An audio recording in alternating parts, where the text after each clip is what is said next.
السلام علیکم دوستو، آج ہم بات کریں گے ڈپریشن کی اور اس کی علامات کیا ہیں اور کس طریقے سے اس سے بچا جا سکتا ہے۔ اس سے پہلے اگر آپ نے میرے چینل کو سبسکرائب نہیں کیا تو سبسکرائب کر لیں تاکہ میری ہر آنے والی ویڈیو آپ تک پہنچ سکیں۔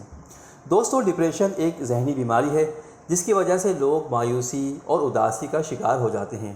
اس بیماری میں خاص طور پر خواتین مبتلا رہتی ہیں۔ اس بیماری کا شکار افراد کو سونے میں مشکلات کا سامنا کرنا پڑتا ہے اور انہیں کمزوری اور تھکاوٹ کا احساس بھی لاحق رہتا ہے۔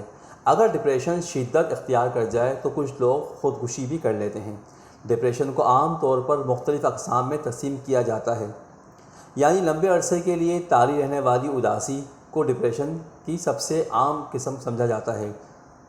دوسری بیماریوں کے برعکس ڈپریشن سے نجات حاصل کرنا قدرے مشکل ہوتا ہے۔ ڈپریشن واقعی ہی بہت خطرناک بیماری ہے جو بعض اوقات بہت جان لیوا بھی ثابت ہو سکتی ہے، یا انسان ضرور شدید بیمار ہو کر بستر پر بھی لگ سکتا ہے۔ ماہر نفسیات کے مطابق ڈپریشن کے نتائج بہت زیادہ خطرناک ہوتے ہیں، جن کی وجہ سے انسان کی زندگی میں چند چیزیں پیدا ہو جاتی ہیں۔ نمبر 1، مسلسل رہنے والی اداسی۔ نمبر 2، نہ ختم ہونے والی سوچیں اور طبیعت میں چڑچڑاپن۔ نمبر 3، کسی کام میں دل نہ لگتے ہوئے اسے مجبوراً اس کام کو سر انجام۔ نمبر 4، نیند اور بھوک میں کمی۔ نمبر 5، خود اعتمادی میں کمی۔ نمبر 6، اپنے آپ کو بے بس، مایوس اور ہر وقت غصے میں محسوس کرنا۔ نمبر 7، انسان اندر ہی اندر اپنے آپ کو کمزور محسوس کرتا ہے پر کسی پر ظاہر نہیں۔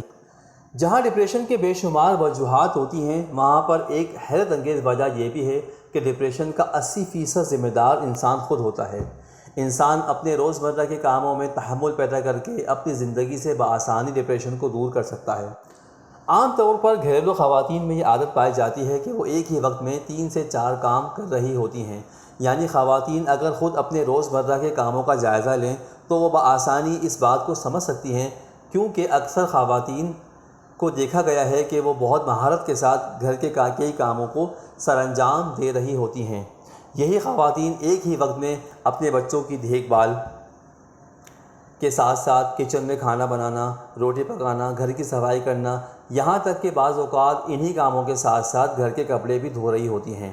اور اگر کوئی بچہ بیمار ہو جائے تو اس پر خاص توجہ دینا، پھر شوہر کے حکم کی بروقت تعمیل کرنا، یہ بھی عورت کے روزمرہ کے کاموں میں شمار ہوتا ہے۔ اور بالخصوص وہ خواتین جو جوائنٹ فیملیز میں رہتی ہیں، ان کے لیے بہت چیلنجز ہوتے ہیں، کیونکہ وہ ساس سسر کی ضرورتوں کا بھی خیال رکھ رہی ہوتی ہیں۔ پھر ان سارے کاموں کو سر انجام دینے کے بعد وہ اپنے آپ کو بالکل بھی وقت نہیں دے پاتی، نہ ہی اپنی صحت کا خیال رکھ پاتی ہیں۔ اور اگر یہی گھریلو خواتین بیمار بھی ہو جائیں تو ان کا لیے آرام کرنا قدرے مشکل ہو جاتا ہے، کیونکہ انہوں نے گھر کے کام کاج اور بچوں کی دیکھ بھال کو اپنے سر پر سوار کیا ہوا ہوتا ہے۔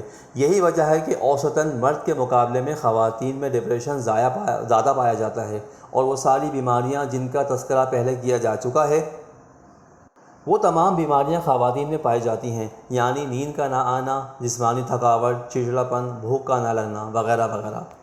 ٹھہریے، اگر آپ جانتی ہیں کہ آپ کی یہ مہارت آپ کے لیے کتنی نقصان دہ ہو سکتی ہے، اگر آپ بھی اس طرح کرتی ہیں تو آپ اپنے ساتھ زیادتی کر رہی ہیں اور اپنے آپ کو بیماریوں کی طرف دھکیل رہی ہیں اور اپنے آپ کو جلد آنے والے بڑھاپے کی طرف لے جا رہی ہیں۔